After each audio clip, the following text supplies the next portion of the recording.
Suddenly Montalbano realized he had no need to hear Fazio's words to know what he was saying to the doctor.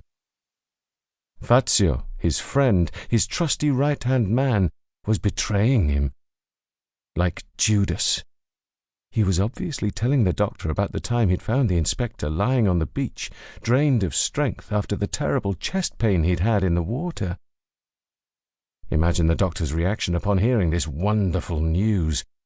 Before ever removing that damned bullet, they would give him the works. Examine him inside and out, poke him full of holes, lift up his skin piece by piece to see what there was underneath. His bedroom is the same as it's always been. No, that's not true. It's different, but still the same. Different because there are Livia's things on the dresser. Purse, hairpins, 2 little perfume bottles. And, on the chair across the room, a blouse and skirt. And though he can't see them, he knows there's a pair of pink slippers somewhere near the bed. He feels a surge of emotion. He melts, goes all soft inside, turns to liquid. For 20 days this has been his new refrain, and he doesn't know how to put a stop to it.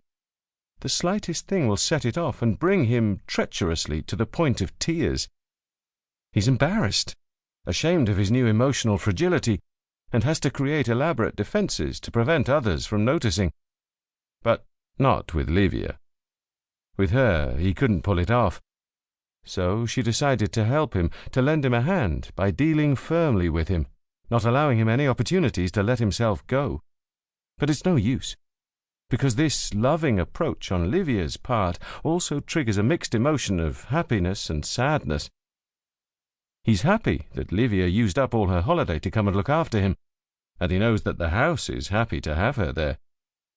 Ever since she arrived, when he looks at his bedroom in sunlight, it seems to have its colour back, as though the walls had been repainted a luminous white. Since nobody can see him, he wipes away a tear with a corner of the sheet. White all around, and amidst the white, only the brown of his naked skin. Was it once pink? How many centuries ago? A white room in which he's being given an electrocardiogram. The doctor studies the long strip of paper, shakes his head in doubt. Terrified, Montalbano imagines that the graph the doctor is examining looks exactly like the seismograph of the Messina earthquake of 1908, which he once saw reproduced in a history magazine. A crazy, hopeless jumble of lines traced as if by a hand driven mad by fear.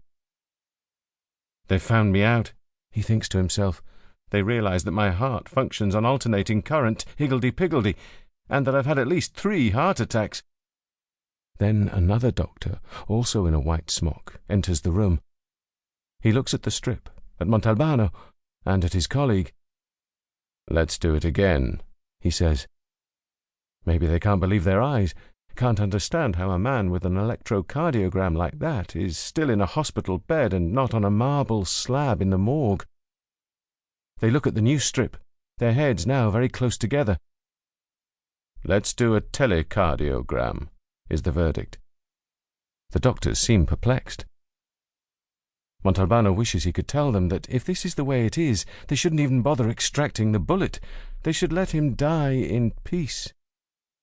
But, damn it, he forgot to make a will. The house in Marinella, for example, should definitely go to Livia, so that some 4th cousin doesn't turn up and claim it. Right, because the house in Marinella has been his for a few years now. He never thought he'd be able to buy it. It cost too much for the salary he earned, which barely let him set anything aside. Then one day his father's former partner wrote to him, saying he was ready to liquidate his father's share of the vineyard, which amounted to a considerable sum. So not only had he the money to buy the house, but there was a fair amount left over to put away, for his old age. And that was why he needed to draw up a will, since, without wanting to, he'd become a man with property. Once again, however, after he got out of the hospital, he couldn't bring himself to go and see the notary. But if he ever did get around to seeing him, the house would go to Livia, that much was certain. As for Francois, the son who wasn't his son, but could have been...